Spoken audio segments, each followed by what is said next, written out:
pessoal! Hoje nós vamos falar um pouquinho sobre gestão de conflitos com base na programação neurolinguística. Eu sou Kalina Lige, sou programadora neurolinguística, sou professora e quero falar com vocês um pouquinho então sobre essa temática. Bem, programação neurolinguística. Eu estou falando de uma programação, pense aí num computador onde tem um software e um hardware. O software seria a nossa mente, o hardware seria o nosso corpo. Neuro, meu sistema neural. Neurolinguística, eu estou falando de neurologia junto com a minha linguística. Bem, eu tenho três aspectos aqui muito importantes. O sistema neural, que é idêntico para todos nós. Todos nós temos um sistema digestório, respiratório, neural, circulatório, idêntico. Porém, apesar do nosso sistema neural ser idêntico, enquanto máquinas, a nossa neurologia é completamente diferente. Porque a neurologia é a parte subjetiva da coisa, ou seja, é a forma como eu recebo as informações do ambiente, processo e ordeno no meu sistema neural. E para cada pessoa, essa neurologia, essa percepção das coisas, essa vivência subjetiva das experiências vai ser muito diferente. A grande prova disso é que se você conhece dois irmãos gêmeos, você vai perceber o quão diferente eles são, apesar até de serem idênticos fisicamente falando. A máquina pode ser idêntica, mas a neurologia é completamente diferente. Eu tenho duas grandes amigas que são gêmeas e as duas são exatamente opostas. Por quê? Cada um de nós tem o nosso sistema para receber as informações do ambiente, processar essas informações da neurologia e dar uma resposta para cada uma dessas experiências. E numa camada mais superficial, eu tenho a linguística, que é a forma como a gente se comunica, ok? E aí todos os símbolos, todos os sistemas que a gente utiliza, gramática, música, ícones, matemática, tudo aquilo que a gente utiliza para se comunicar. Então vamos lá, gente, indo para frente, falando um pouquinho mais sobre a definição da programação neurolinguística. Então, é a forma como nós estruturamos a nossa experiência subjetiva, como nós pensamos sobre os nossos valores e crenças. Cada um de nós tem um conjunto de valores e crenças, boa parte deles herdado das nossas famílias. Nós somos formados por nossos pais, nossos professores, e eles exercem uma influência muito grande sobre esse código, sobre esse conjunto de valores que nós possuímos. Então nós construímos um mundo interno, e a partir desse mundo interno é que a gente absorve as informações do ambiente, processa e a gente dá uma resposta, ou seja, é uma experiência subjetiva. Nenhum evento em si tem um significado, nós atribuímos significado para as coisas. Eu tenho 5 formas de receber informação do ambiente, por meio da minha visão, audição, das minhas sinestesias, da olfação e da gustação, ou seja, por meio dos meus sentidos. Recebi as informações do ambiente por meio desses 5 sentidos, utilizando um sistema um pouco mais que os outros, eu vou agora passar pelos meus filtros, e aí sim eu estou falando de neurologia. E essa neurologia tem a ver com várias coisas. Ela tem a ver, por exemplo, com as nossas crenças e valores. Cada um de nós foi criado numa família com crenças e valores distintos. Então, eu recebo as informações conforme as minhas crenças. Se eu fui criado numa família mais formal, eu vou ter uma tendência de observar as coisas de uma maneira mais formal também e talvez até ser uma pessoa mais taxativa. Se eu fui criada de uma forma mais leve, mais tranquila, mais espontânea, eu vou ter mais facilidade de ver as coisas e não julgar tanto. Eu vou ver as coisas com mais leveza. Se eu vim de uma família muito religiosa ou não, tudo isso vai interferir nos filtros que eu tenho na minha neurologia. E aí entra uma parte muito importante que são os julgamentos. Que muitas das vezes nós julgamos com os nossos filtros, mas nossos julgamentos, na grande maioria das vezes, não são assertivos, porque a gente faz isso de forma inconsciente, com base em todo aquele padrão que já está programado lá na nossa neurologia. Existem também as generalizações, é outro filtro, e nós temos uma tendência de generalizar as coisas. Um terapeuta num consultório, uma das primeiras coisas que ele vai questionar é a generalização. Então, eu nunca fui amada, por exemplo, essa generalização. Nunca foi amada? Em nenhum momento, em tempo algum, você não teve um amigo, um irmão, um cachorro que te amasse? Como assim você nunca? Essas palavras, nunca, sempre, todas. A gente utiliza muito no nosso vocabulário e elas precisam ser questionadas porque elas generalizam e colocam todas as coisas ou pessoas numa caixinha só. E uma generalização dificilmente ela vai nos dar uma boa análise do ambiente. A gente vai conseguir fazer poucas análises se a gente se usar de generalizações. A gente tem visto isso muito no coaching. O coaching está muito banalizado. Por quê? Algumas pessoas, infelizmente, não são assertivas, não são profissionais no que fazem e acabam trazendo essa imagem para as pessoas, esse coaching banalizado. E o coach está no mundo há muitos anos e começou lá nos esportes trazendo um resultado muito diferente para os atletas. Porém, está tão banalizado que as pessoas generalizaram e passaram até a fazer piada disso, como se a metodologia coaching não fosse tão assertiva. E ela é muito importante, ela traz resultados verdadeiros. Mas quando a gente generaliza, a gente tem essa tendência de fazer um julgamento errado sobre as coisas. A outra coisa muito importante que tem aqui na nossa neurologia são as nossas memórias. Né? As nossas memórias, elas fundamentam as nossas decisões. Então, se eu vivi uma boa experiência com alguma coisa, aquela memória me diz, Kalina, vai em frente, você vai se dar bem, você é muito boa nisso. Se eu vivi uma má experiência com alguma coisa, a minha memória, num sistema de ancoragem, vai falar na hora, vai gritar na hora e vai falar, sai correndo, sai daí, isso não é bom para você, isso não te faz bem. E aí é quando a gente tem uma tendência a ter um resultado ruim, repetir resultados ruins, quando a gente vai estar sujeito à mesma situação que nos fez mal lá atrás. Por quê? Porque esses resultados ruins, eles criam um sistema de ancoragem. E quando eu ancoro uma situação negativa, a tendência é que a cada vez que eu reveja, que eu volte naquela mesma situação, eu relembre daquela memória e aquilo me trava, aquilo me bloqueia. Um grande exemplo foi com o Diego Hipólito, que na primeira Olimpíada, que ele estava extremamente bem preparado e ele era muito novinho, ele caiu na arena. E aí o que aconteceu? Ele perdeu a Olimpíada. Na segunda Olimpíada, ele caiu de novo. Quando ele caiu pela segunda vez, ele criou um sistema de ancoragem, porque nós aprendemos pelo sistema VAC, visual, auditivo, sinestésico. A nossa mente, ela arquiva as coisas primeiro pelo visual, pela memória visual. Então, o Diego Hipólito, ele criou uma ancoragem, de certa forma que, quando ele pensava em entrar na arena de novo, na Olimpíada, qual era a memória que vinha à mente dele? Qual era a imagem? Ele caindo. Ele precisou fazer um trabalho de ressignificação, e a gente pode fazer esse trabalho com hipnose também, que é voltar naquele momento e mudar aquela memória, mudar aquela programação do fracasso e trazer uma nova possibilidade para a pessoa. O Diego Hipólito deu um depoimento sobre isso e ele fez um trabalho de ressignificação para que ele conseguisse, somente na terceira Olimpíada, quando ele tinha menos condições de ganhar, porque ele já estava um pouco mais velho, né, 12 anos depois, ele conseguiu ganhar. Mas ele conseguiu porque ele fez um trabalho para trabalhar aquela ancoragem negativa. Então, quantas coisas a gente deixa de fazer porque a gente tem uma ancoragem negativa? Eu vivi uma coisa ruim. Quando eu vivo ela novamente, dispara a âncora. Quando dispara a âncora, eu falo, eu não vou dar conta, isso não é bom para mim. Bem, eu estou falando agora de neurologia. Eu falei de você, como que a gente recebe as informações do ambiente, como a gente processa, e agora eu quero dizer para falar para vocês como é que a gente dá resposta. Ou seja, depois de passar por todo esse processo aqui, eu vou fazer uma representação interna do momento que eu estou vivendo. Isso a gente faz o tempo inteiro. Isso vai mudar o meu estado, vai mudar a minha fisiologia e vai resultar num comportamento. Então, se eu lembro de uma coisa triste, recebi as informações, lembrei de uma coisa triste, isso vai mudar a minha fisiologia, eu vou ficar triste. Se eu lembrei de uma coisa alegre, vai mudar a minha fisiologia, eu vou ficar alegre. E isso vai interferir drasticamente no meu comportamento, que vai fazer com que eu tenha um comportamento que me leve para o resultado que eu quero ou um comportamento que me leve para um resultado que eu não quero. Né? Se eu lembrei de uma coisa triste, provavelmente eu vou ter um comportamento que não seria o ideal. Falando um pouquinho ainda de programação neurolinguística e principalmente de um pressuposto muito importante da programação neurolinguística. As pessoas respondem à sua experiência e não à realidade em si.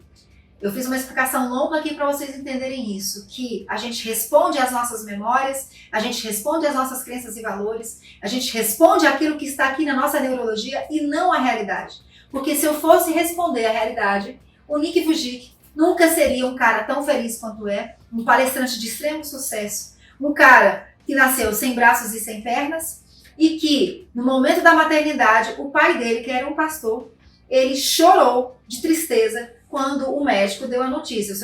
O seu filho não tem uma perna. Ah, tá, não tem uma perna, tá. Ah, tá, mas ele não tem só uma perna, ele não tem as duas pernas, ele também não tem os dois braços. Era uma pessoa que, se eu fosse responder a minha realidade, né, se a gente respondesse a nossa realidade, ele seria uma pessoa infeliz e já teria se matado há muito tempo. Porém, ele é um cara extremamente feliz, tem uma família feliz, é um palestrante de sucesso, uma pessoa de muito resultado na vida, porque a neurologia dele o impulsionou, ele aprendeu a viver, a conviver com as suas próprias limitações e conseguiu dar uma resposta diferente para as coisas. Não uma resposta negativa, mas uma resposta positiva, e por isso ele é essa pessoa que ele é hoje. Um outro pressuposto muito importante é que nós fazemos as escolhas que nós podemos no momento.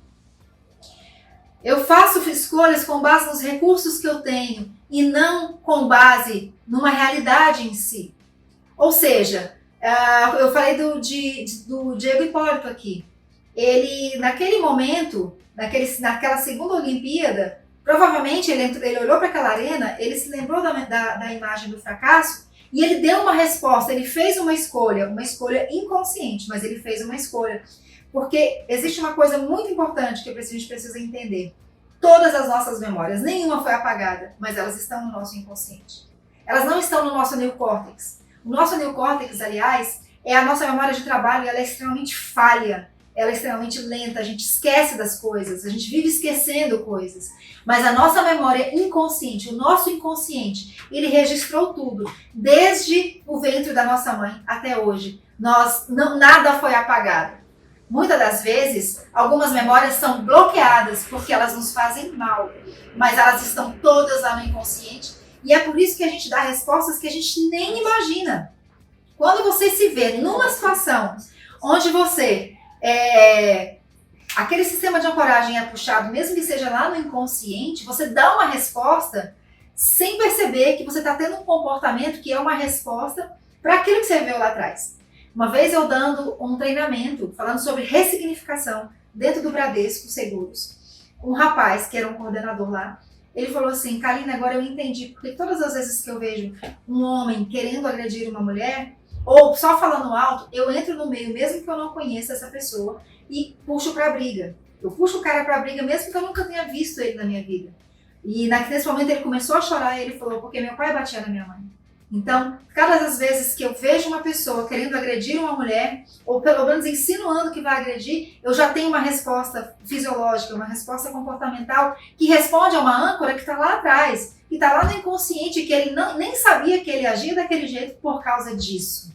E quando a gente traz essas coisas para a luz, quando a gente traz isso para o nosso consciente, a gente começa a ressignificar essas coisas e a trabalhar esse sistema de ancoragem. Então, a gente precisa trabalhar esses recursos. Tem uma imagem aqui, não sei se dá para ver. A gente tem aqui um lugar lindíssimo, abundante de águas, né, azuis, maravilhosas, uma árvore verde e um lugar de deserto. E isso é a nossa mente. A gente pode fazer escolhas todos os dias. As nossas escolhas são diárias. A gente pode escolher vivenciar as nossas experiências, olhando da perspectiva da vida abundante ou olhando da perspectiva da vida escassa. Bem, e agora eu vou realmente entrar na gestão de conflitos, porque eu quero falar um pouquinho sobre o equilíbrio entre razão e emoção. E falar principalmente dos motivos do não equilíbrio. Então, a primeira dica é quando eu não reconheço o meu estado emocional, ou não reconheço o estado emocional dos outros. Uma das coisas que a gente mais trabalha na PNL é a linguagem corporal. É eu estar calibrando e olhando para a pessoa com a qual eu estou conversando, para a qual eu estou discutindo alguma coisa, negociando. Eu olhar para aquela pessoa e falar: cara, qual é o meu estado emocional nesse momento que eu estou conversando com essa pessoa e qual é o estado emocional dela? A primeira coisa é fazer esse mapeamento, ok? Porque a PNL fala de recursos desprovidos de recursos. Que recursos são esses, Karina? Raiva, tristeza, angústia, depressão, estados depressivos, todos são estados desprovidos de recursos. Isso explica por que na hora que você vai defender aquela monografia, na hora que você vai fazer aquela apresentação musical, apresentação para o chefe, ou uma entrevista de emprego, ou numa palestra que você vai dar, uma aula que você vai dar, você fica tão nervoso que você apaga da sua mente tudo aquilo que você estudou e que você estava preparado. Na hora de uma prova é importante, porque você está no estado desprovido de recursos. Esse estado de raiva, esse estado depressivo, angustiado, faz com que a nossa mente fique incapacitada, que a gente não consiga acessar todos os nossos recursos. E é por isso que uma das técnicas que a gente ensina é que, ao fazer uma prova, antes de fazer uma prova, antes de ter uma conversa importante, antes de fazer um esporte, participar de uma competição, uma apresentação, você faça uma técnica de mindfulness, ou seja, você muda seu padrão de respiração, você faz uma auto-hipnose,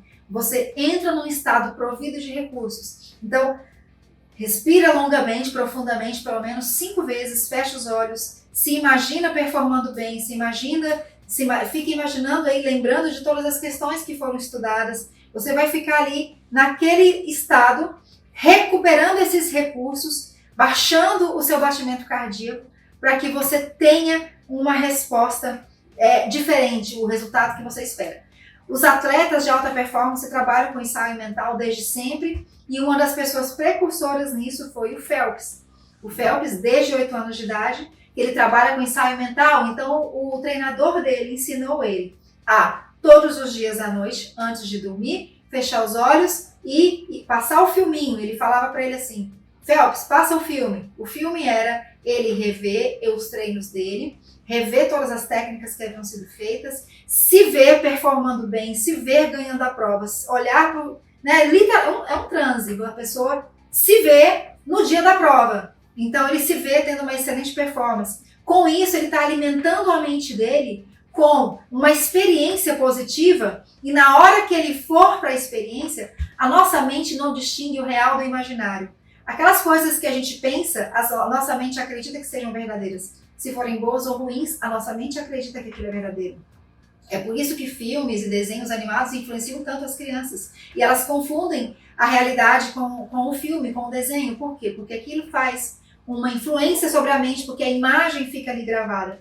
Então, se você viveu essa experiência na sua mente por meio de um transe, é muito provável que quando você for para jogo, quando você for fazer o que você precisa fazer, a sua mente está alimentada com positivo, com resultado positivo. Em vez de você pensar assim, quando eu chegar lá, eu vou dar branco, eu vou amarelar, eu vou bloquear, eu vou esquecer, você vai se lembrar de você tendo uma excelente performance, e provavelmente você vai ter uma excelente performance. O nome dessa técnica se chama ensaio mental. Pesquisem aí um pouco mais. Porque isso serve para tudo. Isso serve para você ter uma boa conversa estruturada com uma pessoa, com o chefe, com o marido, seja lá quem for. Uma negociação que você vai fazer.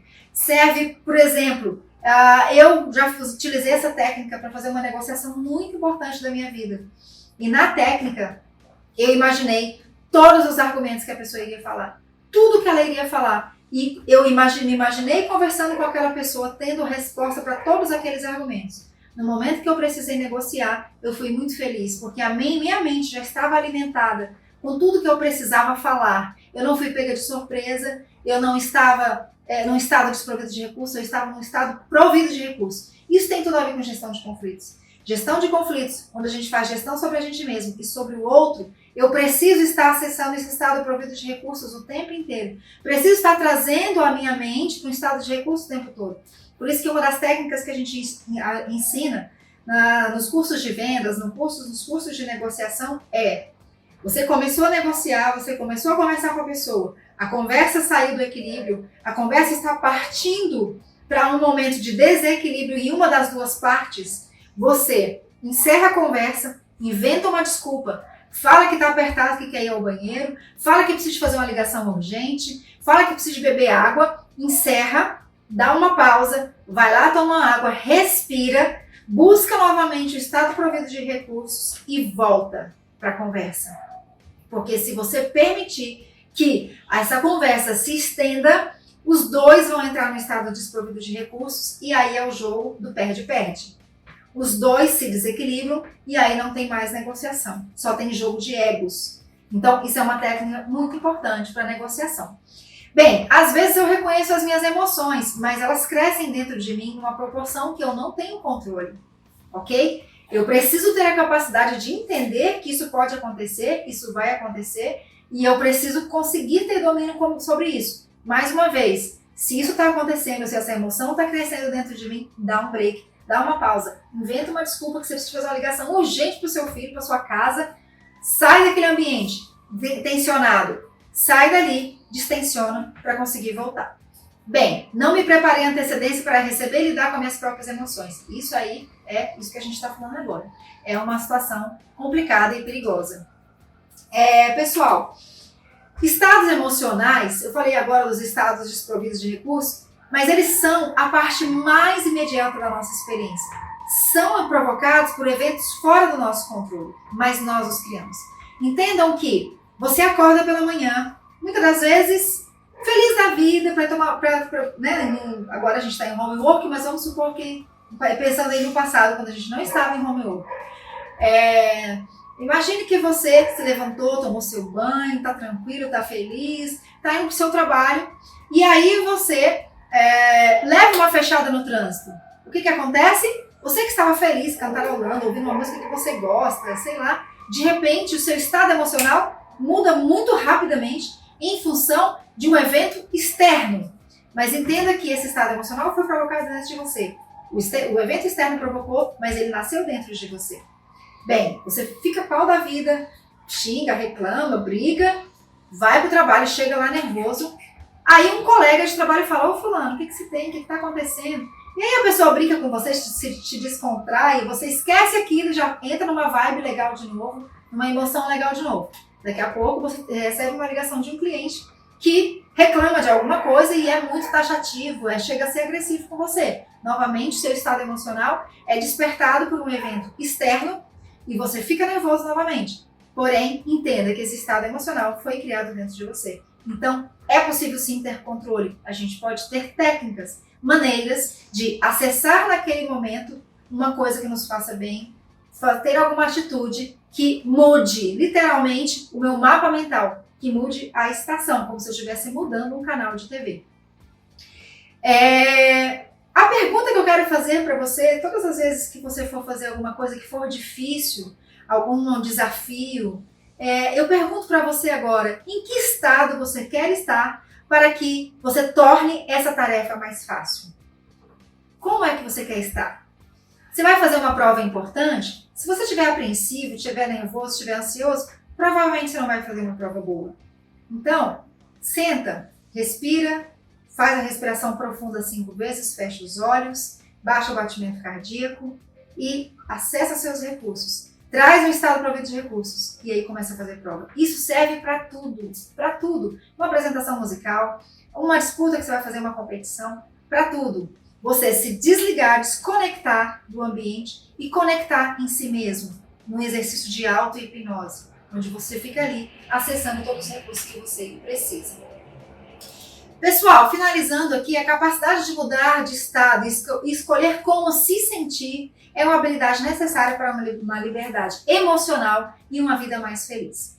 E lembre-se, entenda, liberdade emocional não significa não ter estados negativos. Não significa que você não vai passar tristezas, angústias, raiva, ficar em estado depressivo. Todos nós estamos sujeitos a isso o tempo inteiro. Liberdade emocional é você entender que isso vai acontecer e tudo bem.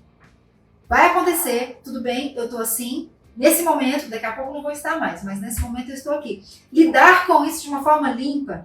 Escolher, lidar com isso de forma limpa, porque todos nós experimentamos estados desprovidos de recursos. Quando você perceber que está no estado desprovido de recursos, na sua vida cotidiana, aceite como normal, entenda que faz parte, porque a nossa emoção, ela passa por uma senoide durante o dia. A gente tem momentos alegres, felizes, tristes, alegres, triste, alegre, o tempo todo. A gente passa por essa senoide ao longo de um dia. Então, é totalmente normal, nós somos feitos para isso. E é por isso que nós somos humanos. É por isso que nós não somos robôs. Por isso que nós somos humanos. Então, ok, está assim, tranquilo. Aprenda a lidar com isso e falar: eu estou assim, eu aceito esse momento, vou viver esse momento aqui um certo tempo, mas vou conseguir passar por ele de forma limpa e sair dele também, porque é importante né? A gente sair desse momento aí que não está fazendo bem. Pessoal, isso faz parte de conhecer quem eu sou. E quando eu aprendo a reconhecer esses estados emocionais, essa forma, esses comportamentos, esses julgamentos, essas generalizações, essa forma como eu recebo as informações do ambiente e dou resposta a eles, eu começo a reconhecer as minhas próprias emoções em contextos diferentes, com pressões diferentes, e começo a lidar melhor com isso. E numa negociação, é fundamental fazer um mapeamento racional do que está em jogo dos dois lados. Mulher tem muita mania de fazer o seguinte: ela está chateada com uma coisa que aconteceu lá atrás, sei lá, semanas, meses, e aí acontece uma situação agora, ela dá uma resposta agora, mas o que está em jogo é o que aconteceu lá atrás. O pessoal que trabalha com mediação de conflitos está muito preparado para isso. Uma mulher que é maltratada numa loja e que entra com uma reparação, que pede danos morais, na verdade, ela nem quer aquele dinheiro. Muitas das vezes ela quer um pedido de desculpas. Então, o que está por fazer esse mapeamento do que está por trás dessa negociação? O que é que está sendo ali jogado? É o que está sendo falado ou é algo que está no pano de fundo que você precisa de buscar e entender o porquê que a pessoa está te tratando daquela maneira? Né? Buscar essas reais motivações, né, que nem sempre estão explícitas, nem sempre estão claras aí no jogo. Preparar uma reação emocional antes que ela surja, fazer um break se necessário, como eu falei, para voltar a um estado provido de recursos. Pessoal, isso aí tudo são técnicas que a gente utiliza para que a gente consiga aí ter uma resposta diferente aí para esses momentos de conflitos. As pessoas recebem o que nós dizemos e fazemos por meio dos seus mapas mentais, seus mapas de mundo, né? Aquilo que eu falei, por meio da sua neurologia, por meio do que ela aprendeu, do que ela crê como verdade para ela, né? Então, uma evidência, se alguém ouviu alguma coisa que você falou, diferente daquilo que você queria dizer, olha, essa é uma grande evidência que ou você não está se comunicando bem, ou a pessoa está ouvindo com a neurologia dela, com o mapa de mundo dela, com o mapa mental dela. Então, observar como essa comunicação é recebida nos permite ajustá-la para que da próxima vez ela possa ser mais clara, ou no momento de calibragem você conseguir ajustar essa comunicação. Compreender como o outro lado vê a situação é o primeiro passo para sair do impasse. Alguns conflitos não estão, como eu falei, na realidade subjetiva, mas elas estão em nossa mente. Afinal, a realidade, ela é como cada um vê. Não faz sentido discutir o que está certo, mas o que é certo para a pessoa. O que é que ela está vendo, o que ela está percebendo, o que ela está sentindo. Fazer essa busca, entender isso, trazer isso para a mesa é fundamental aí para essa gestão de conflitos. E no final das contas, você prefere estar certo ou você prefere estar feliz? É a grande pergunta que eu quero fazer para você. Estar certo sempre não é bom, não é legal. Às vezes a gente opta só por ser feliz e aí a gente deleta algumas coisas, passa por cima de outras, né? Como o meu brinco que caiu agora no meio da gravação. Pessoal, eu quero terminar com esse princípio da terceira lei de Newton, né, que fala que se um corpo A aplicar uma força sobre o corpo B, receberá deste uma força de mesma intensidade, mesma direção e sentido contrário. Ou seja, já aconteceu comigo. Uma vez eu estava em alta velocidade, o trânsito parou de uma vez e eu bati com tudo na pessoa que estava na minha frente. Eu estava completamente errada. Essa pessoa estava em inércia, eu estava numa velocidade muito alta. O que acontece quando você bate numa pessoa, bate o carro em outro carro? Esse carro que estava em inércia ganha energia e ele anda para frente. O carro que estava com muita energia é freado e volta para trás. Ou seja, até a terceira lei de Newton mostra pra gente que esse impasse aqui não faz ninguém chegar a lugar algum. A pessoa que está com muita energia, ela vai perder energia quando ela vai para o embate. E a pessoa que está com menos energia vai ganhar energia se ela for sagaz, se ela for esperta, se ela souber conduzir aquela negociação, aquela conversa ou aquele conflito. Então, a gente tem que estar ligado nesses detalhes, que nem sempre vai valer a pena, na maioria das vezes não vai valer a pena ir para o embate, mas ter uma inteligência emocional para lidar com as situações, para lidar com as situações de crise. Pessoal, muito obrigada, eu espero ter contribuído um pouquinho aí para vocês sobre essa gestão de conflitos. Um grande abraço.